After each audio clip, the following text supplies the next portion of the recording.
þín, ég þarfnast þín í dag. Ég þarfnast þín, ég þarfnast þín í dag. Ég lyfti hönd og beygi kné og tilbýð aðeins þig. Ég þarfnast þín, ég þarfnast þín í dag. Ég þarfnast þín, ég þarfnast þín í dag. Ég þarfnast þín, ég þarfnast þín í dag. Ég lyfti hönd og beygi kné og tilbýð aðeins þig. Ég þarfnast þín, ég þarfnast þín í dag. Ég þarfnast þín, ég þarfnast þín í dag. Ó, ég þarfnast þín, ég þarfnast þín, ég þarfnast þín í dag. Ég lyfti hönd og beygi kné og tilbýð aðeins þig. Ég þarfnast þín, ég þarfnast þín í dag.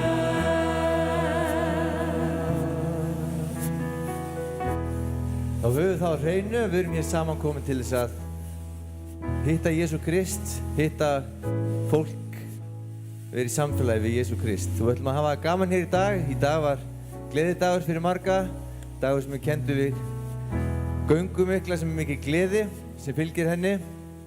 Við ætlum að hafa mikla gleði hér í dag. Við ætlum að byrja að syngja gleði, gleði, gleði vegna þess að Jesús Kristur, hann hefur gefið okkur gleðina, ekki satt? Syngjum saman. Gleði, gleði, gleði, gleði líf mitt er.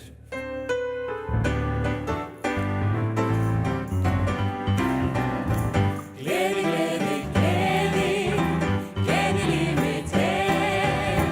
Því að Jesús Kristur, það gefið hefur mér. Ég vil að þú eignist þetta líf.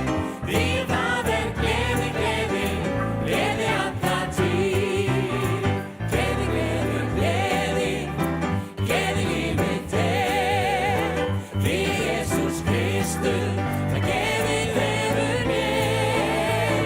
Ég vil að þú eignist þetta líf. Því það er gleði, gleði, gleði alla tíð. Gleði, gleði, gleði, gleði líf mitt er. Því að Jesús Kristur, það gefið hefur mér. Ég vil að þú eignist þetta líf. Því það er gleði, gleði, gleði alla tíð.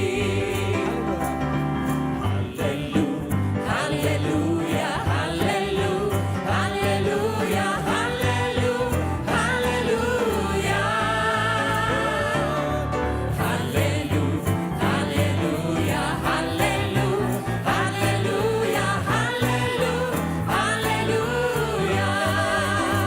Gleði, gleði, gleði, gleði líf mitt er. Því að Jesús Kristur, það gefið hefur mér. Ég vil að þú eignist þetta líf. Því það er gleði, gleði, gleði alla tíð. Því það er gleði, gleði, gleði alla tíð. Í Jesú nafni, í Jesú nafni, alltaf er sigur nýr. Í Jesú nafni, í Jesú nafni, og vinna herinn flýr. Hver fær túlka kærleik hans, kraft til frelsunar syndara. Ívís Jesú helgaða þín, alltaf er sigur nýr. Ok, ég þarf að kenna ykkur hérna að klappa í salnum. Þeir eru Við klöppum á 2 og 4 í Jesú nafn. Nú fá sjá smá svertingja kirkju hérna. Við skulum klappa og hafa svolítið gaman að þessu. 1, 2, 3. Í Jesú nafni, í Jesú nafni, alltaf sigur í. Í Jesú nafni, í Jesú nafni, og vinna herinn frí.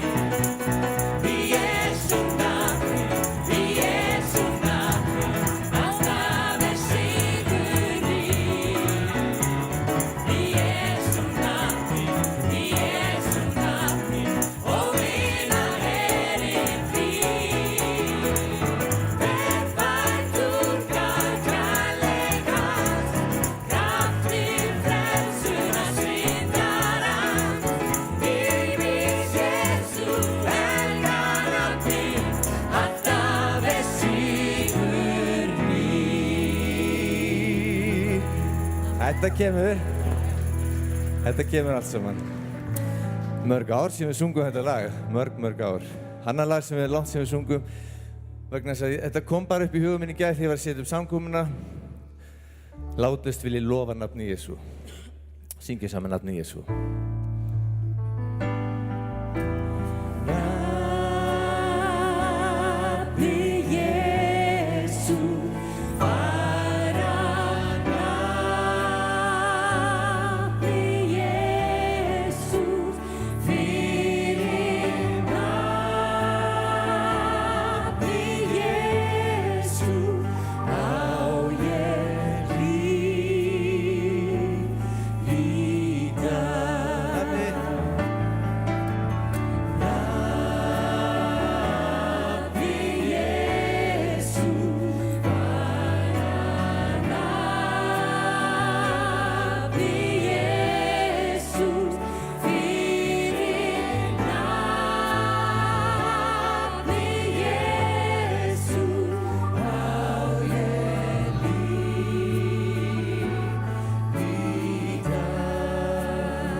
Látlaust vil ég lofa nafni Jesú, lausn og frelsi veitir þetta nafn frá sig. Meðan fjöldans nafn mun fölna, munið fara nafn hans hljóma, og það lýsir mönnum leiðum ógreið fjörð. Það leiðin sem við ferðumst yfir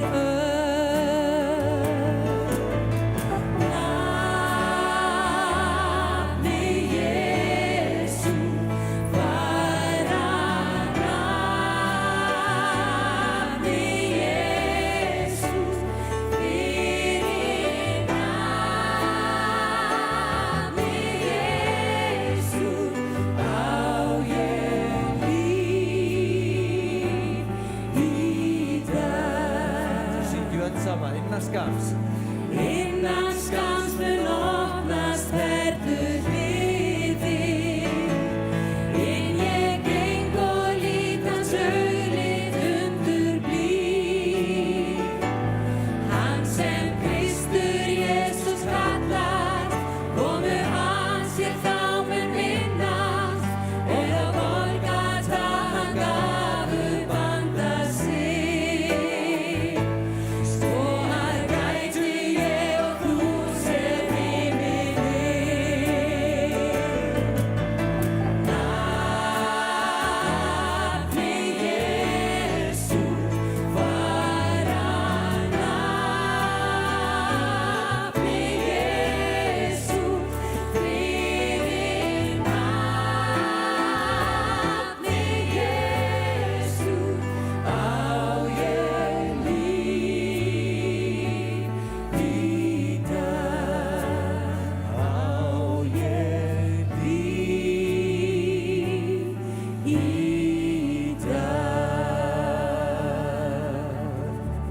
Stórkostlegu texti.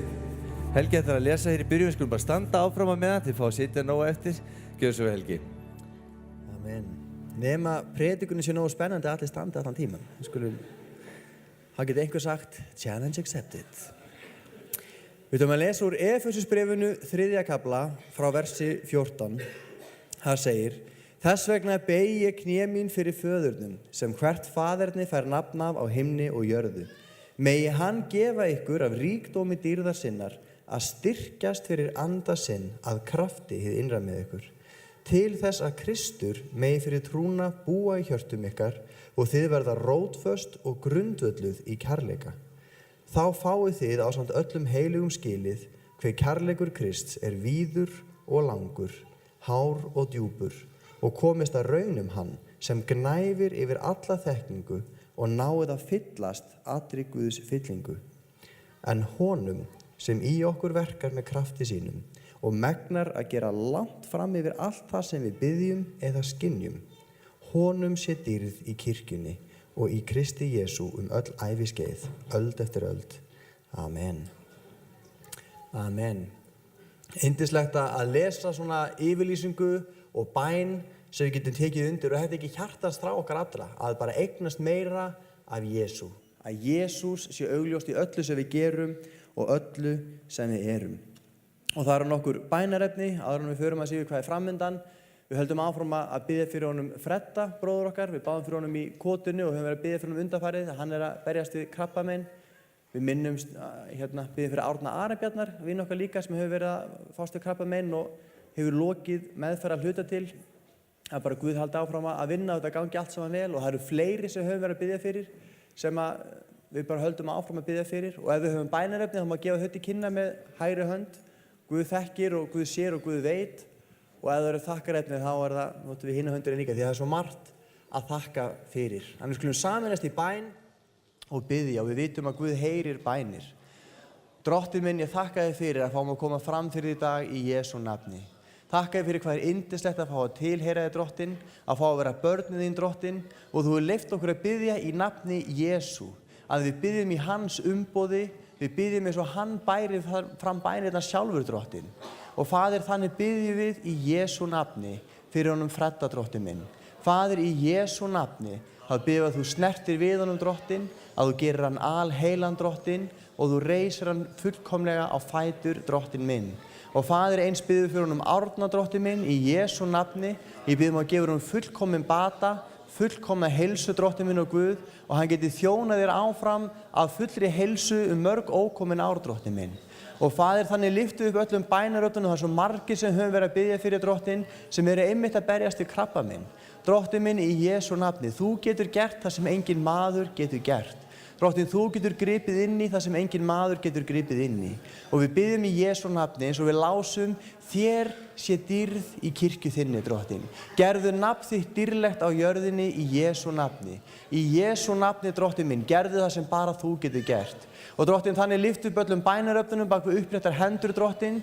Í Jesú nafni viltu grípa inn í Jesú nafni viltu mæta, í Jesú nafni viltu leysa og viltu lækna, Drottinn, og viltu færa frelsi og líf.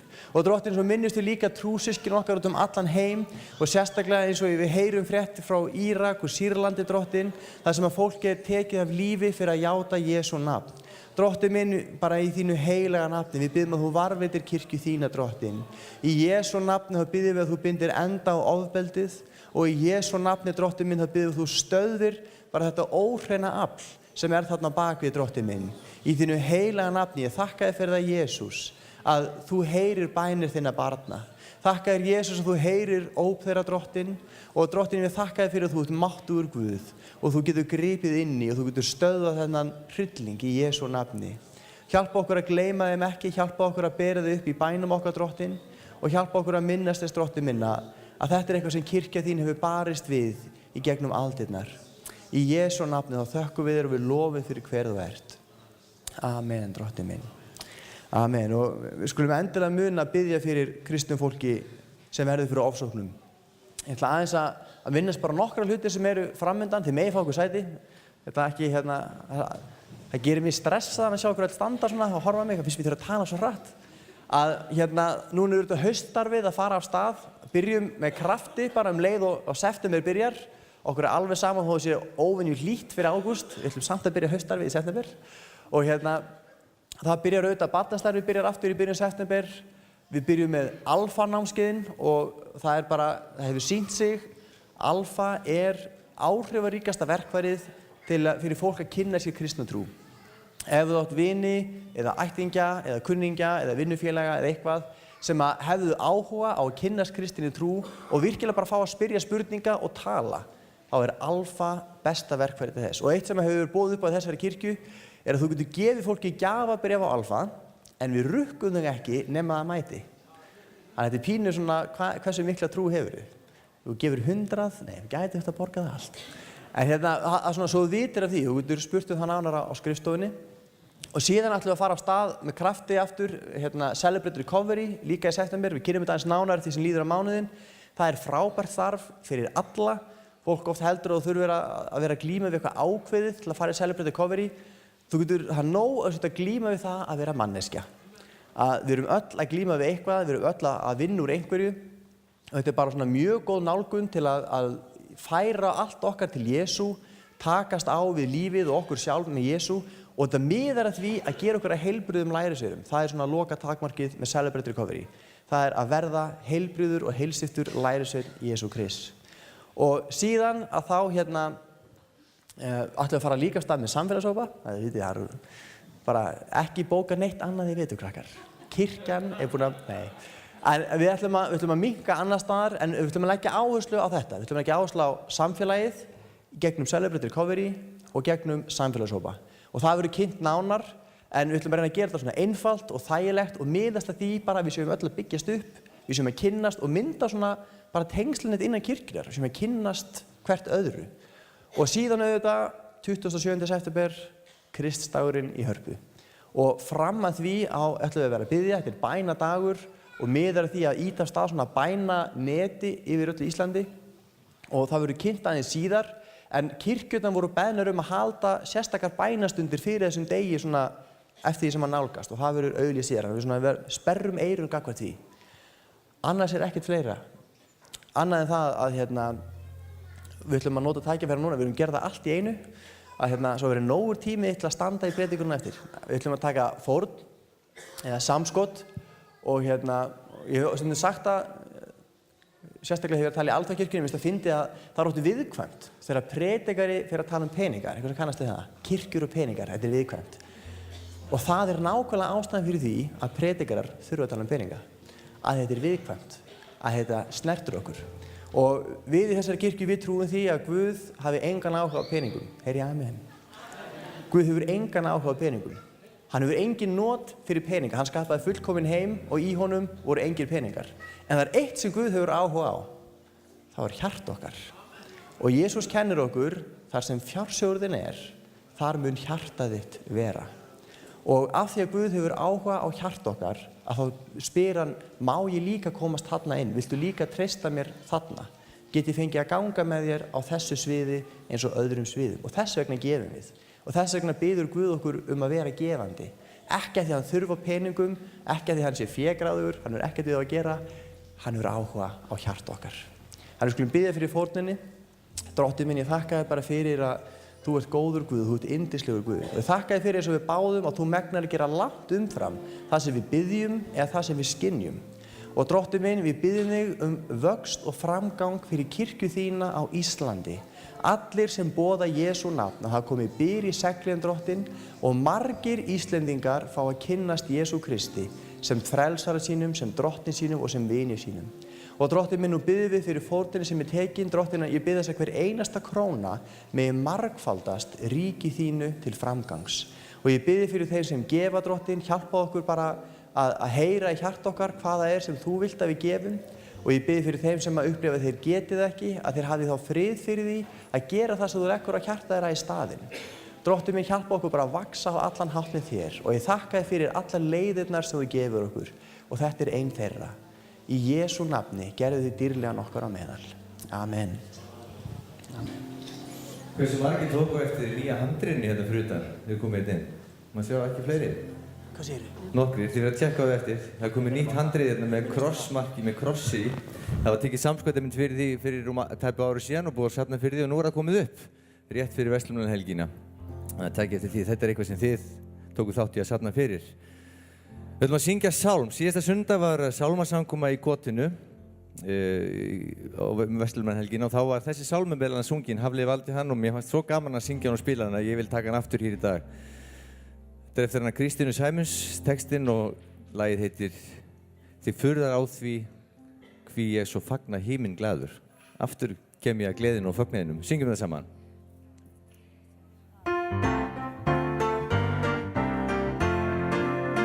Þið furðar á því ég svo fagna himinn glaður.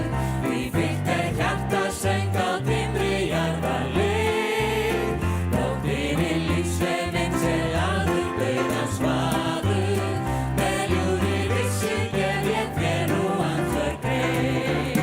Hann fyrirgaf mér allar syndir, minnist framar eitthvað á. Hann fleygði þeim í dáðarinnar haf.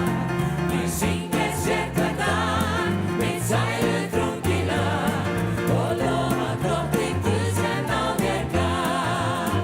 Hvað skyldi ég annars ég í skúrum sorg að finna? Hvað skyldi ég friðarna í storkar hletur hvitt? Ég gleðst því höfn eitthvað gjörvöld stríðin linna. Á Golgata sem áður ljósið sigur vill. Hann fyrirgaf mér allar syndir, minnist framar eitthvað á. Hann fleygði þeim í dáðarinnar haf. Ég syng sér hvern dag, mitt sælutrungilega, og lofa drottningu sem á mér gaf. Brátt opnast berghlið og inn þar líður streymi, sem endurlaust og hreinsun fann við Jesú blóð. Ég veit að drottins náð mig verndar, hvíld og geymir. Þess verð ég einnig þar og syngin dýrðarról. Hann fyrirgaf mér allar syndir, minnist framar eitthvað á. Hann fleygði þeim í dáðarinnar haf. Því syng ég sér hvern dag, mitt sælutrungilega, og lofa drottningu sem á mér gaf. Hann fyrirgaf mér allar syndir, minnist framar eitthvað á.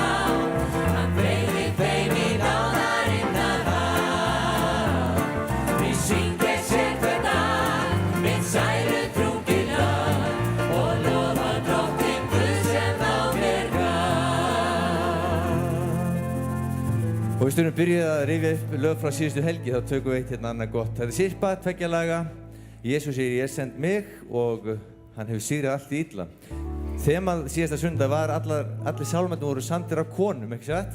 Svo kom þessi Sirpa og ég kom því nú að, hafði glemt að segja frá því að seinna lagið samdi hún amma mín, hún Imma, gerir textan við það. En við ætlum að syngja þessi 2 lög saman. Jesús segir ég send mig og þá skulum við kannski hugsa eða eitthvað sem ég hef gert fyrir Jesú í dag, í bara daglega lífinu. Spáum í það. Helgi gleymir einhverju. Brauðspurningu. Þeir sem að undirbúa hana gerir sér klárað núna. Við ætlum að fara í brauðspurningu hér rétt og eftir. Jesús segir ég send mig.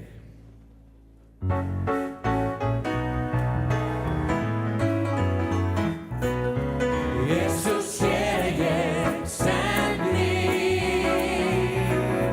Jesus segir ég send mig.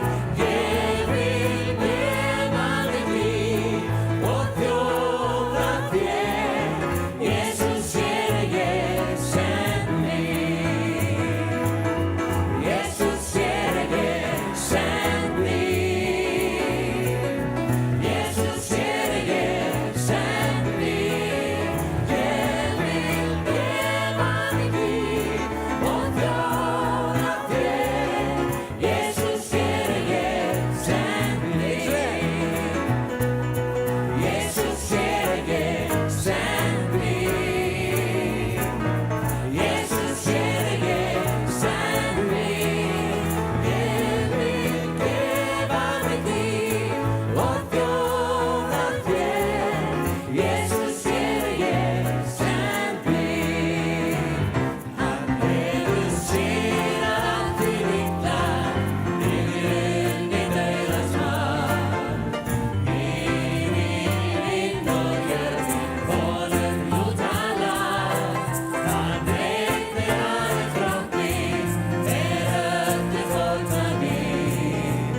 Gjör svo vel.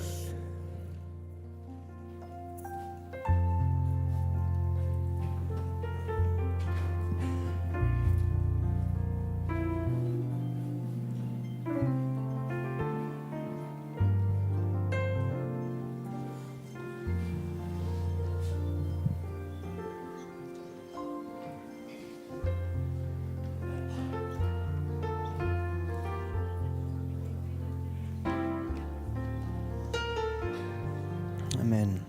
Og við lesum í fyrra Korinthubréfi, 11. kafla, frá versi 23. Því að ég hef meðtekið frá drottni það sem ég hef kennt yður. Nóttina sem drottinn Jesús var svikinn, tók hann brauð, gjörði þakkir, braut það og sagði: Þetta er minn líkami sem er fyrir yður. Gjörið þetta í mína minningu.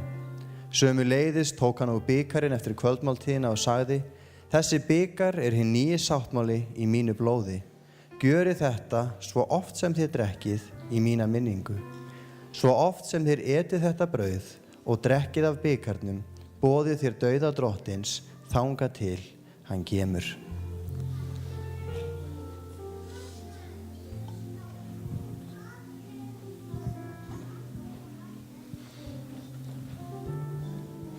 Heilagi Faðir, ég þakka þér Drottinn fyrir þennan dag sem að þú hefur gefið okkur, Jesús. Þakka þér fyrir samfélag sem við eigum, Drottinn minn, og þakka þér, Jesús minn, að þú ert hér. Þakka þér, Drottinn minn, að þú ert komin til þess að gefa okkur líf í fullri gnægð. Þakka þér, Drottinn minn, að við mögum þakka þér, Drottinn, á hverjum einasta degi fyrir það sem þú hefur fyrir okkur gert, Drottinn. Þakka þér, Jesús minn, að þú dóst fyrir okkur, Drottinn. Þú fórst á krossinn fyrir syndir okkar, Drottinn, svo við mættum lifa í réttlætinu, svo við mættum verða frjáls, svo við þökkum þér fyrir það, Drottinn. Þakka þér fyrir það frelsisverk sem þú vannst á Golgata, Drottinn. Við lofum og við vexum við nafnið þitt, Drottinn minn. Þakka þér, Jesús minn, að við mögum meðtaka frelsið frá þér, við mögum meðtaka lækningu frá þér, og ég þakka þér fyrir það, Jesús minn, að við fáum að eiga allt í þér, Drottinn. Lofað sé þitt heilaga undursamlega nafn, í Jesú nafni, amen.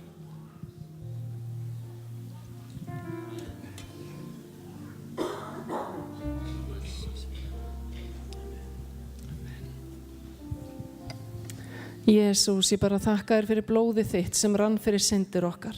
Ég þakka þér fyrir bænabaráttuna, Jesús, sem þú háðir í Getsemane. Þakka þér, Drottinn minn, sársaukann sem þú gekkst í gegnum. Þakka þér fyrir, Jesús minn, að þú gerðir þetta fyrir okkur. Og ég þakka þér fyrir það, Drottinn, að það er enginn svo illa staddur að þú hafir ekki verið á sama stað og hann og að þú skiljir hann ekki. Og ég bið, Jesús minn, að þeir sem eru hér í dag og finna til, þeir sem, Drottinn minn, fannst erfitt að fara á fætur í morgun. Ég bið, Jesús, að þú mætir þeim. Ég bið, Drottinn, fyrir blóðið þitt sem rann á Golgata. Þú hefur sigrað allar syndir, þú hefur sigrað allt óvinnarisveldi, og ég bið, Jesús, að þú gefir lausn hér í dag. Þú gefir lausn þeim sem eru hér í salnum og þurfa á þinni lausn að halda, og þú gefir lausn þeim sem eru að horfa eða hlusta. Ég þakka þér fyrir það, Jesús, að þú skilur okkur, þú elskar okkur, og ég þakka þér fyrir að þú hjálpir okkur að skilja hversu alvarlegum augum þú lítur syndina.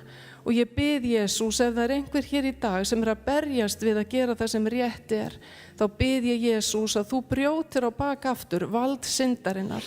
Og ég þakka þér fyrir blóðið þitt sem hreinsar okkur af allri synd, og ég bið þess, Jesús, að nöfnin okkar allra hér í dag megi vera skráð í lífsins bók og aldrei afmá þaðan. Forðað okkur frá því, Drottinn minn, að vera að gæla við syndina. Forðað okkur frá því, Drottinn minn, að vera að taka eitthvað séns á því að vera útilokuð frá ríki þínu. Ég bið, Jesús, að ríki þitt komi hér í dag og viljinn þinn verði í líf okkar allra. Í Jesú nafni, góði Guð. Amen.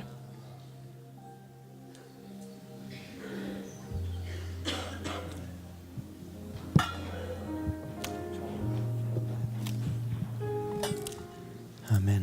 Og við gerum þannig að við myndum 2 raðir hérna vinstra megin í salnum, og það verða 2 stöðvar með brauði og bikurum, og síðan bara það er engin asi. Við þurfum ekki að mynda langar raðir, það bara kemur 1 röð í einu eða eins margir og þurfa, og meðan við göngum til borðsins að þá er spiluð lofgjörð og við bara gefum okkur þann tíma sem við þurfum. Þetta er mjög sérstök stund og þetta sérstök athöfn, eitthvað sem að Jesús sjálfur fyrirmyndar og Jesús býður okkur að gera og það gríðarlegur kraftur sem getur búið í því að koma fram og á tákkaran hátt að bara meðtaka náð Guðs. Líkama Jesú Krist sem var brotinn mín vegna. Allt sem að hann tók á sig til þess að ég þurfti aldrei að bera sjálfur. Og drekka sín af bikarnum blóð sáttmálans innsiglið sem tryggir hjálparæði mitt hjá Guði, sem hann keypti og ég get aldrei verðskuldað og aldrei eignast öðruvísi en að hann gefi mér það. Og bara meðtaka það fyrir náð. Amen.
Því mesta völlu er þín ást til mín.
ég þarfnast þín.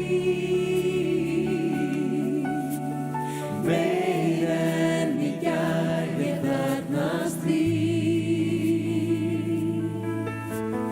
Meir en orð fá lýst, ég þarfnast þín.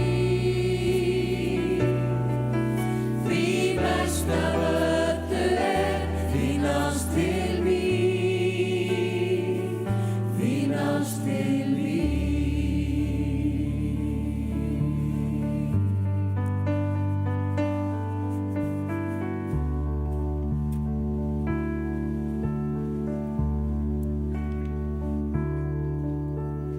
Þú gafst mér von, þú gerðir heilan mig, krossinn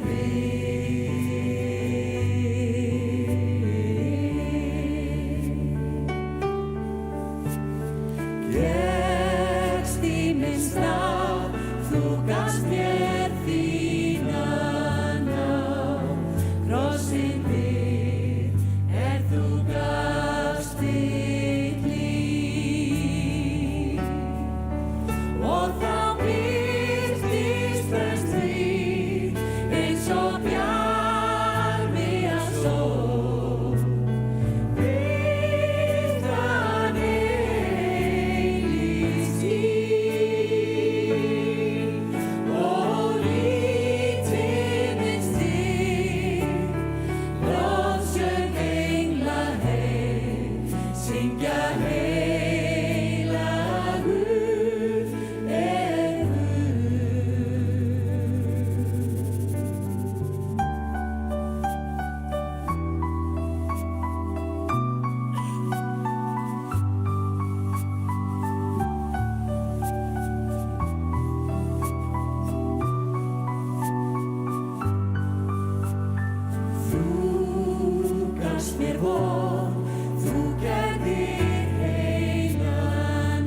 skortir einu.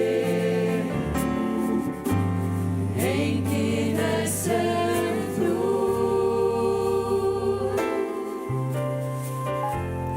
Enginn sem þú. Enginn annar getur elskað sem þú. Alla eilífð get ég leitað og séð. Jesús, enginn sem þú.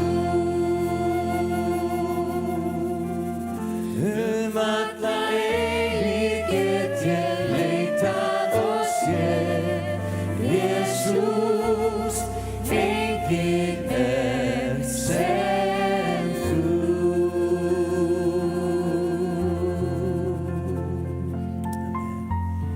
Jesús, Drottinn minn, ég þakka þér fyrir að það sannarlega enginn sem þú. Þakka þér fyrir hvað þú ert yndislegur, þakka þér fyrir hvað þú ert góður, Drottinn, og takk Jesús að þú ert hér. Svo segir í þínu orði, meistarinn hér og vill finna þig. Þú ert hér til að mæta okkur, þú ert hér til að snerta við okkur. Þú segir mannssonurinn kominn til að leita að hinu týnda og frelsa það. Takk Jesús að þú kominn til að við höfum líf í fullri gnægð. Þú segir engan sem til mín kemur mun ég burtu reka. Takk Drottinn minn að þú tekur við okkur, þú mætir okkur, þú leysir okkur og þú gefur okkur lífið. Og nú bið ég það Jesús að þegar við skoðum þitt orð, heilagur andi Guðs, að þú tali til okkar. Drottinn minn að þú notið þinn heilaga anda til þess að orðið verði lifandi innra með okkur, að þú mótir okkur fyrir andaðinn Drottinn, gerir okkur líkari þér og þú komir því til leiðar í dag sem þú vilt koma til leiðar. Og við bara frá hjart okkar biðjum við, til komi ríkið þitt og verði viljið þinn í lífum okkar, í kirkjun okkar og á landin okkar. Í Jesú nafni. Amen. Amen. Ég veit ekki hversu virk við erum öll sömul á Facebook, en hversu margir sá myndbandið sem hann postaði á Facebook til að auglýsa seríuna? 2, 3, það eru nokkrir. Það eru nokkrir á Facebook. Halleluja. Þá þurfum við bara að promóta það næst, borga fyrir það, þá sjá allir það. Fullt af fólki sem ekki sjá. En fyrir ykkur sem ekki vitið það, þá ætlum við að byrja í dag svona kennsluseríu sem heitir Blómstrandi samfélag. Og ástæðan svo að við viljum í vetur leggja áherslu á svona ólík efni og ólík þemu. Og eitt af því sem við höfum upplifað svona að þetta eitthvað sem við viljum efla í kirkjur okkar. Og markmið með svona þessari seríu og í rauninni bara öllu kennsluplaninu ekki bara það að maður finnur til ábyrgðar sinnar, eins og segir í Biblíunni, við erum kölluð til að boða allt Guðs ráð. Og hvernig veit maður að maður sé búin að því? Maður þarf náttúrulega að skipuleggja sig svolítið. En við erum líka að reyna að leggja áherslu á það sem við upplifum að Guð tali til okkar. Maður finnur hvað þurfum við á að halda, á hverju þurfum við að halda sem söfnuður að heyra. Og við byrjum á þessari seríu því hún svarar svona ákveðnum spurningum. Ég er með slideshow sem geti komið upp eftir smá stund. Ég er með það voru smá tæknilegir örðuleikar. Næstu viku þá verður komin svona fjastýring og með laserpunkt með þessi. Þannig að einhver sofnar þá, nei, það var vakinn. En er hægt að fá upp? Já, og svo verðum við að finna upp eitthvað system, þegar maður ekki með fjastýringuna. Þetta serían, það snýst að vera heilbrigð kirkja og í þessari seríu þá svörum við nokkrum spurningum sem birtast í réttri röð. Hvað það að vera kirkja? Hvað kirkja? Það bara spurning sem að hljóma rótræðlega, spurningar sem hljóma eins og það hafi mjög augljós svör eru mikilvægustu spurningarnar. Að þegar við göngum að svarinu sem svo gefnu að við hugsum ekki út í það. Og þegar við segjum hvað kirkja, það eru örugglega álíka mörg svör og fólk inni. Að því okkur við svo sjálfsagt að allir hafa sama skilningu við að við tölum aldrei þetta. Við erum alltaf að tala kirkju en við erum ekki að tala það sama. Hvað kirkjan? Hvað kirkja? Og svo spurningin, hvers konar kirkja viljum við vera? Og það alltaf mjög mikilvæg spurning og spurning sem að hlýtur að brenna okkur öllum. Og ég held að svarið hjá okkur öllum sé alltaf svipað. Það enginn, við viljum vera ömurleg kirkja. Við viljum vera góð kirkja. En hvað felst í því? Hvernig nálgumst þið það? Og svo hvers konar kirkja erum við og síðan hvers konar kirkja viljum við vera.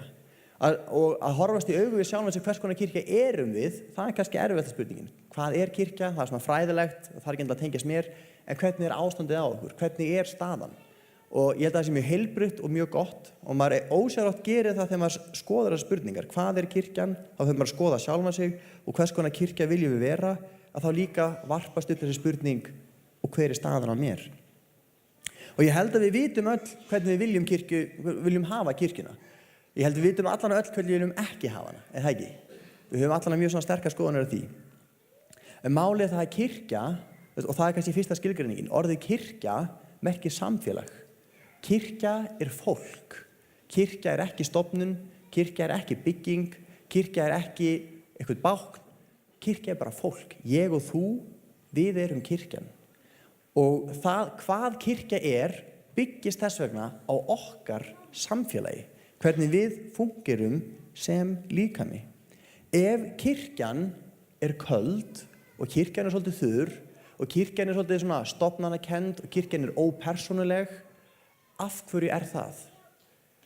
Það er kannski auðvelt að benda á mig, en þá er eitthvað að samfélaginu. Þá er eitthvað að samskiptunum. Þá er eitthvað að því hvernig við fungerum sem samfélag. Ef við viljum vera, eins og ég trúi við viljum vera, hvernig kirkja viljum við vera? Viljum við ekki vera hlý kirkja? Viljum við ekki vera kærleiksrík kirkja? Viljum við ekki vera kirkja sem er öruggur staður? Viljum við ekki vera vaxandi kirkja? Það er það sem er okkar hjarta. Ég trúi það sé, ég heyri engin amen, en ég held að sé við erum bara svo sammála, við göngum eins og sem gefnu. Það er ekki svona góð stefna sem predikari. Ef enginn segir amen, þá er það þeir eru sammála. Pínu hættulegt. En við völdum vers í postulasögunni sem að lýsir mjög stuttlega kirkjunni í postulasögunni. Og þetta er ekki tæmandi lýsing, þetta er bara 4 þættir sem skiptu máli þar og tengdust samfélaginu. Og frumkirkjan, það var spennandi kirkja. Fyrst af því var hún ólögleg, gerði pínu töff, það var töff faktor í því, hún var ólögleg, þau hittust, hún var óformleg, það var reynt að stoppa hana, en það var ekki hægt. Hún óx og óx og óx og óx. Það var líf, það var spennandi, það var rosalegur svona vöxtur, hún var kærleiksrík, fólk var að gefa, það hjálpaðist að efnislega, það hjálpaðist að bara í öllu, það var svona kannski ekki alveg hinn fullkomna kirkja, það er engin kirkja fullkomin, en komst býsna nálægt í, kirkja sem maður vill líkjast. Og eitt sem við höfum upplifað bara þegar við höfum verið að biðja og hugsa kirkjuna er að þetta er eitthvað sem við þurfum að hlúa að, þessi samfélagsþáttur, hvernig við erum sem ein heild. Og þess vegna höfum við valið að frekar en að leggja áherslu á að vera með kannski mjög metnaðarfulla biblíulestara í miðri viku, þáttu að leggja áherslu á starfis og celebrate recovery, þar sem að fólk er að bara vinna í lífi sínu, að takast á við að vera lærisveinn, takast á við bara hér og nú og tengjast hvert öðru og samfélagshópar.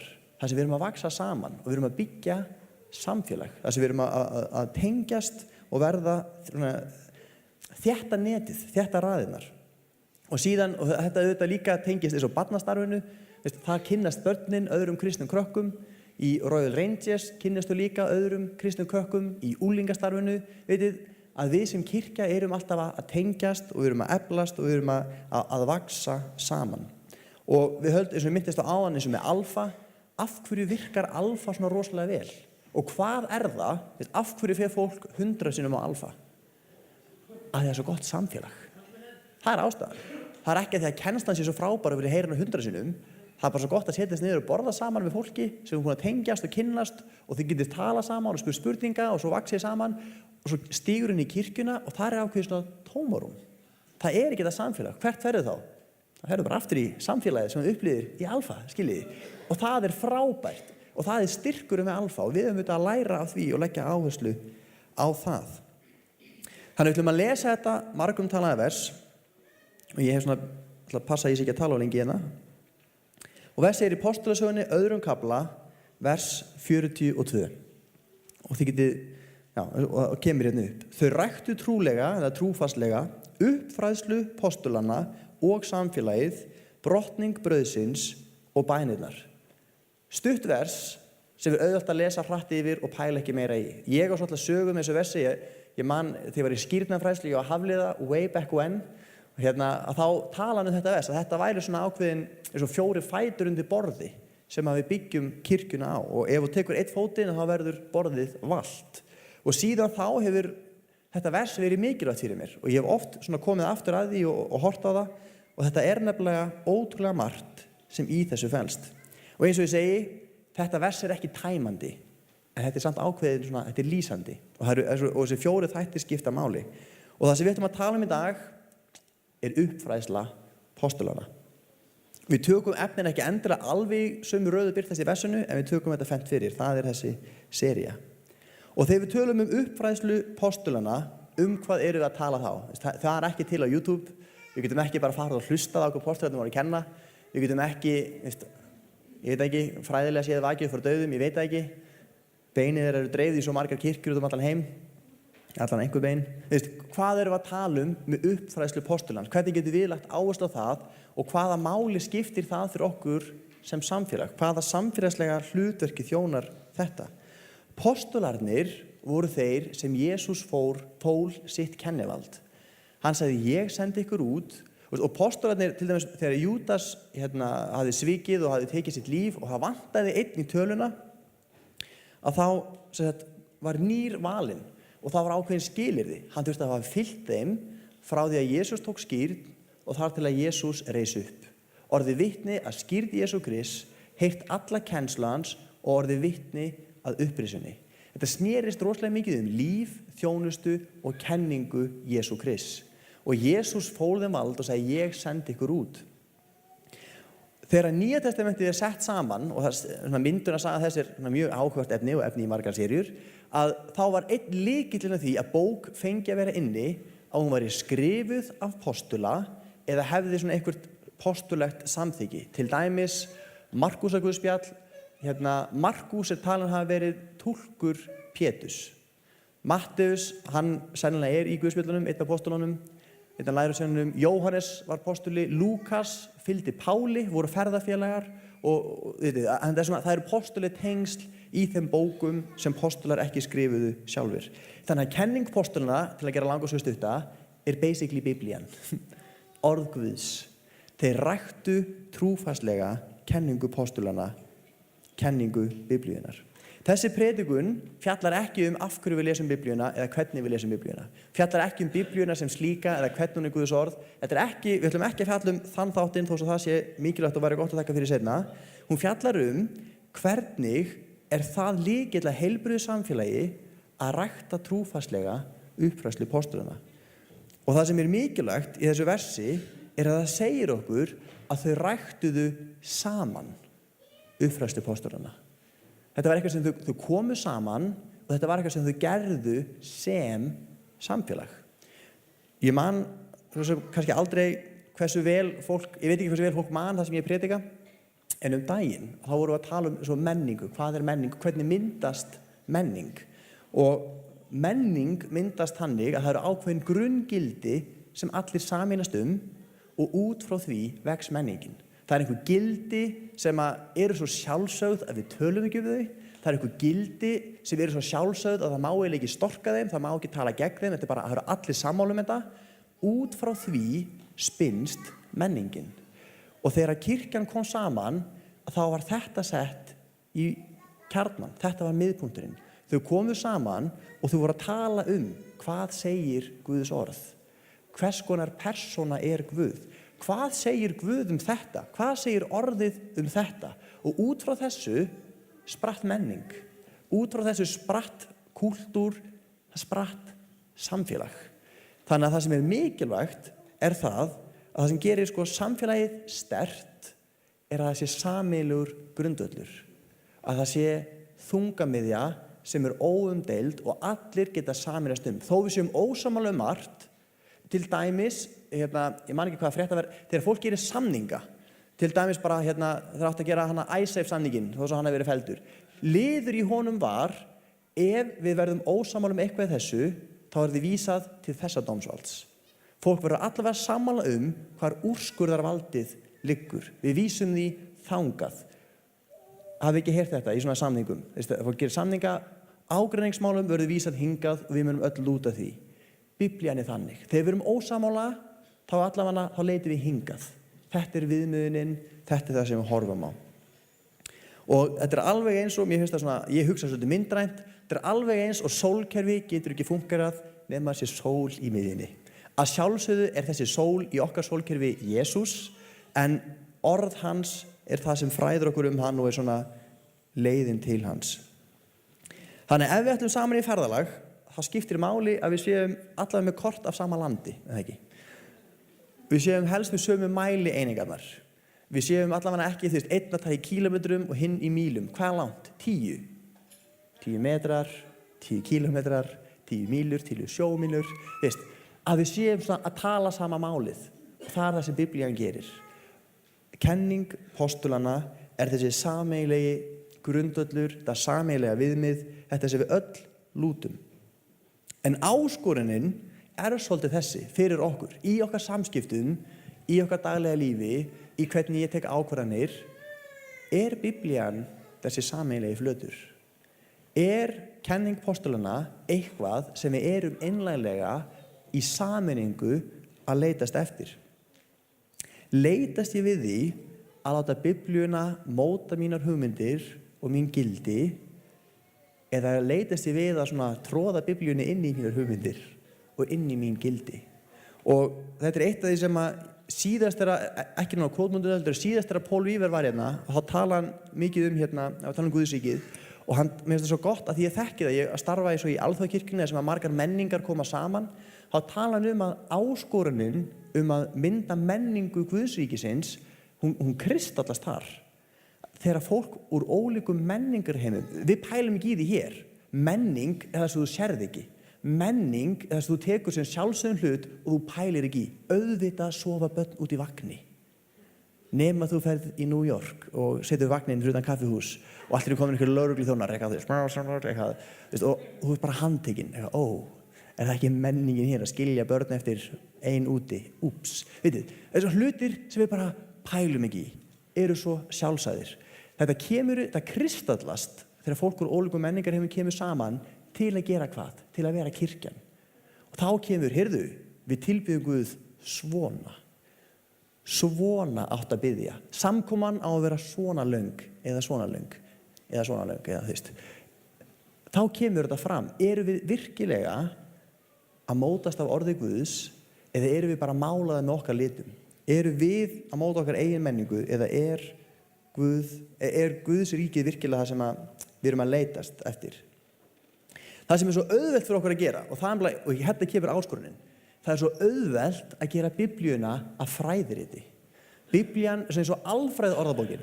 Það örugglega til alfræði orðabækur á mörgum heimilum. Í allavega að fara Wikipedia, okkur öllum aðgengileg, eða ekki? En málið með alfræði orðabók hún snertir líf mitt ekki neitt. Ef Biblían bara alfræði orðabók, þá fjallar hún aðalega hvernig heimurinn varð til og hvernig heimurinn endar. Þá Biblían svona alfræði orðabók. Ef Biblían alfræði orðabók, þá hún bara að svara spurningum trú og vísindi. Ef Biblían alfræði orðabók, þá hún bara svona einhverjar háleitar hugmyndir hver Guð og hvernig, þá Biblían svona, hún fjarlæg, hún fræðileg, hún tengist ekki við daglega lífi. Þá Biblían ekki sólin í sólkerfinu. Þá Biblían ekki að móta menningu, vegna þess að þá get ég aðskilið Biblíuna frá mínu daglega lífi. Ég þarf einhvern veginn bara að finna upp á þessu sjálfur. Ef Biblían sameiginlegur grundvöllur, ef við viljum vera heilbrigt samfélag og nota Biblíuna þannig, þá fjallar Biblían hvernig ég haga mér heima hjá mér. Þá fjallar Biblían hvernig ég tekst á við þá sem særa mig. Þá fjallar Biblían eins og við talaðum áðan, ástæðan fyrir að erfitt að predikar að tala fjármál, þá fjallar Biblían hvernig ég fer með peninga. Þá fjallar Biblían hvernig ég kem fram við börnin mín. Þá fjallar Biblían hvernig ég tala fólk þegar það heyrir ekki til. Þá fjallar Biblían hvernig ég kem fram við fólk sem ég aldrei séð í kirkjunni. Ef Biblían að móta samfélag, ef Biblían þessi sameiginlegi grundvöllur eins og í frumkirkjunni, að þá Biblían að tala mitt daglega líf, hlutina sem að gera svo oft að ég fyrir löngu síðan bara að móta mér eitthvað mynstur sem ég hættur að sjá. Og það áskorunin og það erfitt. Jakobsbréfið segir að sönn guðhræðsla sé að minnast ekra og munaðarleysingja í þrengingum þeirra og varðveita sjálfan sig óflekkan af heiminum. Ef Biblían ekki fræðirit, fyrir hversu mörgum okkar, ef við verum spurð, hver kjarni kristinnar trúar? Hver kjarni þess að fylgja Jesú Kristi? Ef svarið öðruvísi en svarið í Jakobsbréfinu, þá eru líkur á því að Biblían sé fræðirit í lífi okkar. Ef það snýst ekki hvernig ég kem fram við þá sem í erfiðri stöðu, eða snýst ekki ég þurfa að hjálpa öðru fólki, eitthvað sem að kemur við mitt daglega líf, þá Biblían mjög líklega fræðirit. Og þetta áskorun fyrir okkur öll, ég skal alveg viðurkenna það, þetta ekki alltaf fyrsta versið, þetta svona, ef ég hugsa vers sem áskorun, þá hugsa þetta vers. Þetta svona, við þurfum öll að taka okkur á með þetta. Ef Biblían sameiginlegur grundvöllur, þá hún verkfæri sem við notum í sameiningu til að halda stefnunni. Ef Biblían þessi grundvöllur, þá þetta eitthvað sem við gerum saman. Þetta samfélagslegt. Við sem samfélag að lesa þessa bók og við sem samfélag að kljást við hvernig fungerar þessi bók í mínu daglega lífi og til þess þurfum við hvert á öðru að halda. Og það gríðarlega áskorun. Og það kannski stóra áskorunin og það lykillinn að því hvernig við verðum heilbrigt samfélag. Og þetta alveg algjört lykilatriði. Af hverju? Ef ég að ná eitthvað nýtt app í símanum mínum eða eitthvað staðar og það fer að biðja mig leyfi fyrir alls konar. Hafið lesið eitthvað skilmálana ef þið náðu ykkur eitthvað svona samfélagslegt app eða þið farið að opna eitthvað á Facebook og það kemur, já, ég vil fá að skoða myndirnar þínar, ég vil fá að skoða kontaktana þína, ég vil fá að posta án þess að þú biðjir það. Ég fæ svona, ég yfirleitt hendi því strax. Biblían, ef hún á að fungera, þá hún svolítið eins og svona app. Ef þetta á að fungera, þá þarf ég að gefa öðrum leyfi til að tala við mig hvernig ég lifi. Ef þetta á að fungera, þá þarf ég að vera tilbúinn í staðinn fyrir að tala annað fólk, þá þarf ég að tala við það í kærleika. Ef við viljum vera heilbrigt samfélag, þá þurfum við að sleppa egónu. Það snýst svolítið mikið það. Þá þarf ég að sleppa því að ég stjórnum bara mínu lífi. Hvað þú að tala við mig? Þetta þarf bara að fara. Hvað þú að skipta þér að? Þessi setting kemur ekki fram lengur. Ef við viljum vera heilbrigt samfélag, ég ekki að segja að við bara aðrir að stjórna líf okkar, en þá þarf ég að vera tilbúin að hlusta á annað fólk. Og það ekki manneskjan og hennar viðhorf sem skiptir máli, heldur sameiginlegi grundvöllurinn. Það sem ég verið að benda mér á, það rétt samkvæmt Biblíunni? Og ég hef stundum tekið umræðina, og ég minnist á það eftir með við getum verið sammála Biblíuna en kannski ósammála nákvæmlega túlkunina, en samt verið í heilbrigðu samfélagi. Ég get verið í heilbrigðu samfélagi við fólk sem hefur þá skoðun að Biblían banni það að konur prediki.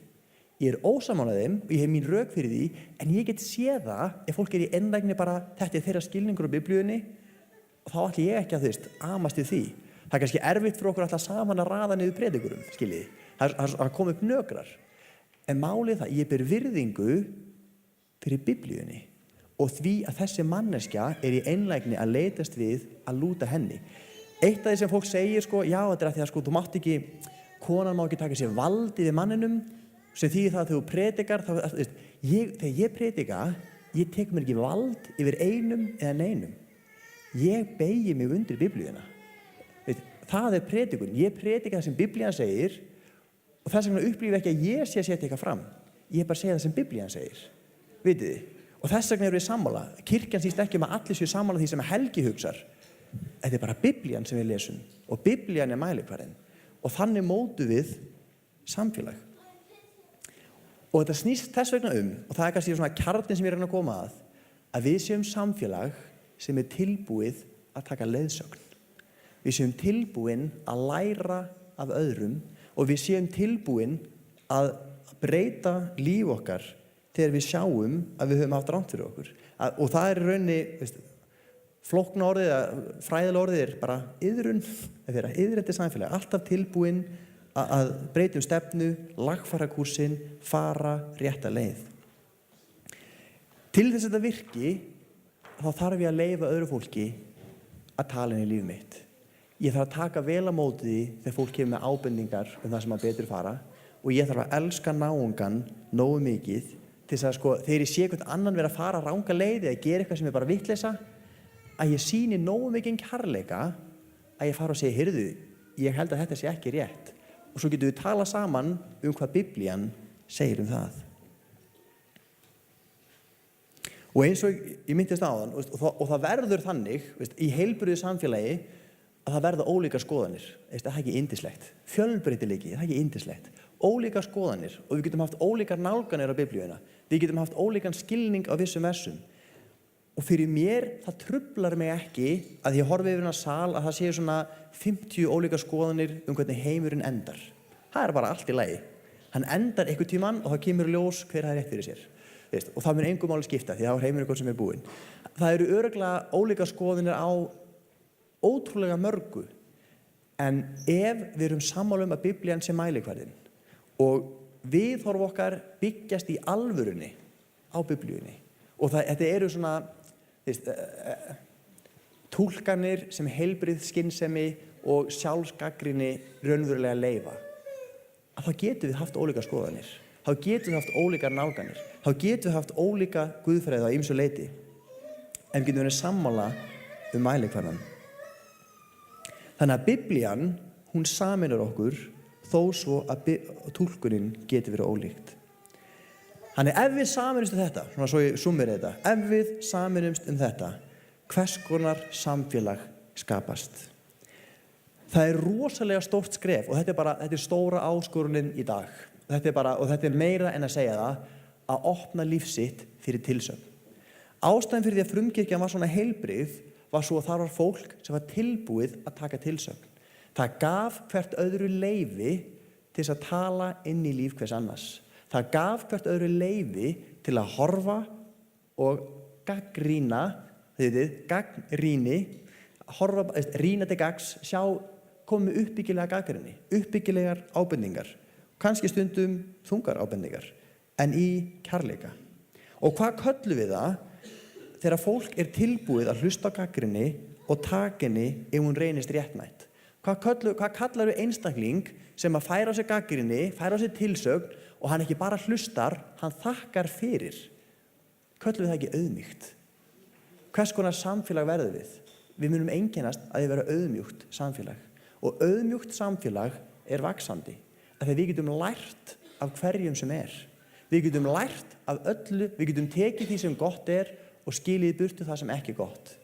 Við getum verið til þess að vaxa, þá þurfum við að vera tilbúin að læra. Þá þurfum við að vera tilbúin að hlusta. Þá þurfum við að vera tilbúin að leiðrétta okkur. Sá sem er auðmjúkur, hann er alltaf tilbúin að bæta sig og hann mun vaxa. Það er alltaf þannig. Og þetta mun smita út frá sér. Og við verðum ekki bara tilbúin að læra Biblíunni, heldur líka fólki sem jafnvel tilheyrir ekki þessari kirkju eða öðrum kirkjum, er nýtt í kirkjunni, kemur frá annarri menningu. Vitið það, ég held til dæmis í dag, til þess að vestræn kristni lifi af, þá þurfum við að vera tilbúin að læra af fólki sem talar annað tungumál, tilheyrir annarri menningu og er öðru svo litin en við. Skiljið hvað er að fara? Við sjáum kirkjuna þar sem hún er í örum vexti og við þurfum að læra af þeim. Við þurfum að hætta að hugsa, já, vestrænar þjóðir senda kristniboða og þeir byggja kirkjur. Við þurfum líka að þiggja. Þetta er svo púsluspilið hans Paul Weaver. Þú þarft að gefa en við þurfum að þiggja. Og þannig vöxum við, þannig verðum við heilbrigt samfélag.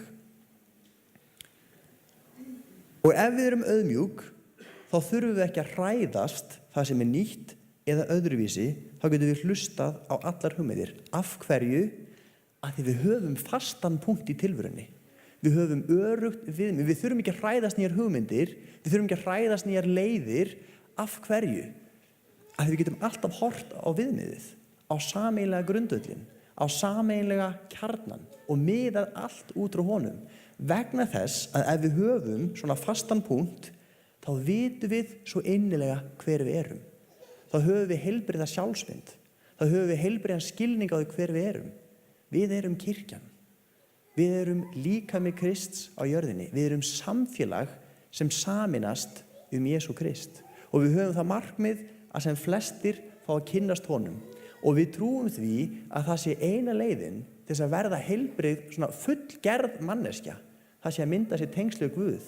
Alveg eins og raftæki mun aldrei upplifa tilgang sinn ef maður stingi í samband, veist. Og það gerist í samfélagi. En til þess að þetta virki, og þá þurfum við að samþykkja notkunar skilmálana. Leyfa öðru fólki að koma með innlegg. Vera tilbúin að koma með innlegg hjá öðrum. Og að sjálfsögðu, undir öllu þessu, við þurfum auðvitað að kynnast Biblíun okkar. Við þurfum að vita hvað stendur í henni. Við þurfum að nálgast hana, að gera hana okkur aðgengilega. Og fyrst og fremst, og þarna kemur kannski aftur önnur stór áskorun, fyrst og fremst þarf ég að byrja að breyta í samræmi við það sem ég veit nú þegar að er rétt. Ég þarf ekki að bíða eftir að læra eitthvað meira, ég þarf að byrja í dag við það sem ég hef í dag. Ég þarf að byrja að lifa í dag í samræmi við það sem ég veit að er rétt í dag. Það er fyrsta skrefis, það heitir iðrun, það heitir að gera það sem er rétt, það heitir að vaxa. Og erum við tilbúin í þetta ferðalag? Erum við tilbúin að verða svona samfélag? Langar okkur, fyrir mitt leyti, mig langar að tilheyra svona samfélagi. Samfélagi sem er auðmjúkt, sem er hlýtt, sem tekur vel á móti fólki. Samfélag sem skilgreinir sig ekki út frá því sem það óttast. Sem skilgreinir sig ekki út frá því sem er ólíkt því. Sem skilgreinir sig ekki út frá einhverjum óvinni. Vegna þess að við höfum bara svo sterka sjálfsmynd í því hver Guð er og hver við erum í honum. Og fyrsta skrefið í þá átt erum við saminumst þennan sameiginlega mælikvarða sem er kenning postulanna. Og þetta er samfélagslegt verkefni sem við tökumst á við saman. Í Nýja testamentinu er það óhugsandi að þú getur verið kristinn upp á eigin spýtur. Það er ekki til í Biblíunni einhver sóló kristinn. Kristni er alltaf í samfélagi. Að vera lærisveinn er alltaf eitthvað sem þú gerir í samfélagi. Af hverju? Vegna þess að þegar ég er með bjálka sem ég lem fólk með þegar ég sný höfðun að mér, veist, og ég er að pota í flísar, þá þarf bara eitthvað að segja mig, veist, að Helgi, ef þú tækir bjálkan úr auganu, þá væri kannski að minna að gera á slysarstofunni. Veist, það þarf bara eitthvað að geta sagt það við mig og ég þarf að vera tilbúin að segja, já, það er rétt og leyfa einhverjum öðrum að toga hann út. Skulum biðja saman. Jesús, ég þakka þér fyrir að þú kallar okkur og gefur okkur háleita köllun. Þú kallar okkur til að vera samfélag sem endurspeglar þig og þú ert kærleiksríkur og þú ert góður, þú ert miskunnsamur og þú ert réttlátur, þú ert náðaríkur og þú ert aðlaðandi drottinn. Og Faðir, ég bið þig í Jesú nafni, viltu hjálpa okkur að sameinast grundvöllinn sem er Jesús Kristur og sameinast grundvöllinn sem er þitt orð. Drottinn minn, ég bið þig að þú opnir hjört okkar. Hjálpa okkur, Jesús, ef við höfum lokað líf okkar fyrir því að aðri geti talað til okkar, ef við höfum verið hert enn okkar, Drottinn, og ekki verið tilbúin að hlusta á ábendingar, ekki verið tilbúin að taka leiðsögn, viltu þá mýkja hjört okkar? Viltu þá mýkja hug okkar, Drottinn? Viltu hjálpa okkur, Drottinn, að vera auðmjúkt samfélag sem er tilbúið að læra, sem er tilbúið að vaxa, sem er tilbúið að læra af öðrum, Drottinn minn. Og hjálpa okkur líka, Drottinn minn, að vera kærleiksitt samfélag, að við látum okkur hvert annað varða. Þegar við sjáum ekki eitthvað lengi, að þá vitum við það. Að þegar við tökum eftir að einhverjum líður illa, að þá tölum við ekki bara eitthvað þægilegt, þá tölum við að spyrja við hvernig líður þér. Að við séum samfélag sem að lætur sig hvert annað varða. Og hjálpa okkur, Drottinn, að muna að þetta snýst ekki okkur eða okkar skoðanir, Drottinn. Það snýst þig og það snýst þitt orð. Og nú bið ég bara, Faðir, í Jesú nafni, viltu móta hjört okkar, viltu móta hug okkar, móta viðhorf okkar, í Jesú nafni. Amen. Amen. Og ef þú ert hér í dag og þú vilt fá fyrirbæn, það er hluti af því að tilheyra samfélagi, að við berum byrðarnar saman. Og það er kannski eitthvað sem þú ert að kljást við, sem er erfitt. Það gæti líka verið eitthvað sem þú ert að stefna að sem er spennandi.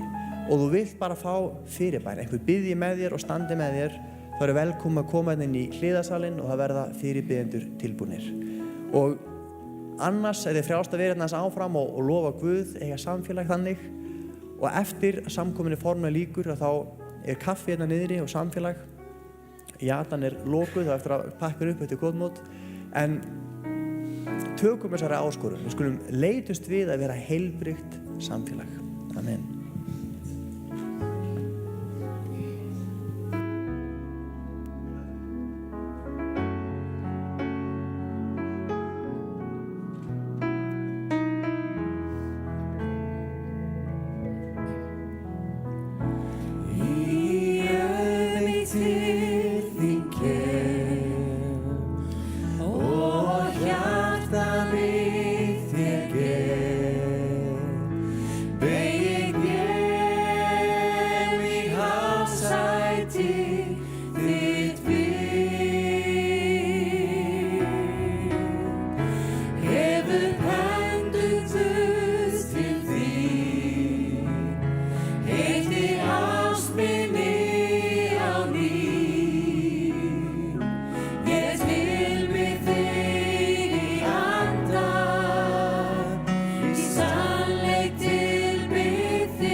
veganesti inn í vikuna og næstu vikur að líf okkar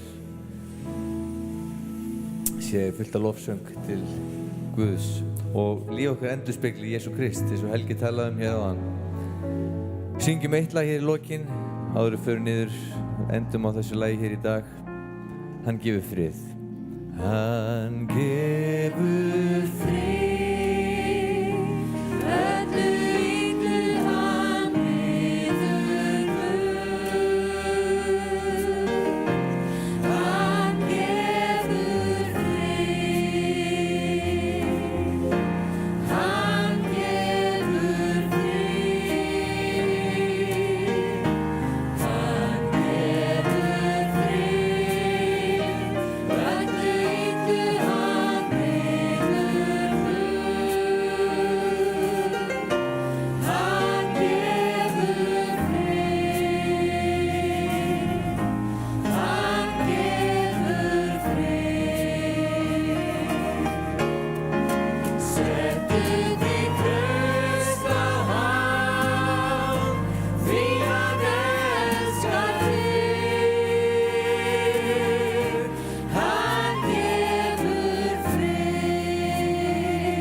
Samkomunar frá Fíladelfíu í dag. Við þökkum þér fyrir að hafa verið að fylgjast með okkur. Hvort svo hefur verið að horfa á útsendingu á filadelfia.is eða hlusta á lindina. Vetrardagskráin rennur af stað núna á næstu vikum og við hvetjum þig til þess að vera með frá upphafi. Það er mikið að vera í kirkjunni og þú ert velkomin að vera með. Og þó að það sé frábært að geta verið heima og fylgjast með því sem hér er að gerast, ef þú hefur tök á að koma, komdu og vertu með okkur. Við erum að Hátúni 2, það eru bílastæði á bakvið húsið, sem sagt það er gengið inn Laugavegsmegin, en þú getur lagt bílnum þínum ef þú kemur á bíl, Hátúnsmegin, keyrt einn hring svona til þess að athuga þetta ef þú hefur aldrei komið hérna áður. Ef þú ert út í heimi eða út á landi og kemst ekki, þá vertu innilega velkomin að fylgjast með okkur. En Jesús hefur áætlun með líf þitt og mig langar til þess að ljúka útsendingunni í dag með því að biðja fyrir þér. Góði Guð, ég þakka þér fyrir alla þá sem eru að fylgjast með. Ég þakka þér fyrir að vegalengdir eru engin takmörk fyrir þig og ég bið Jesús minn að þú mætir þeim sem eru að horfa eða hlusta. Þú þekkir þarfir þeirra, viltu koma inn í hjörtu þeirra Drottinn og vinna þitt verk. Og ég bið að viljinn þinn verði í líf okkar allra og ríki þitt megi koma á landin okkar. Í Jesú nafni. Amen. Við verðum hér aftur næsta sunnudag á sama tíma klukkan 11. Segðu endilega vinum þínum frá filadelfia.is eða filadelfia.is og lindin. Við þökkum fyrir að sinni. Guð blessi þig.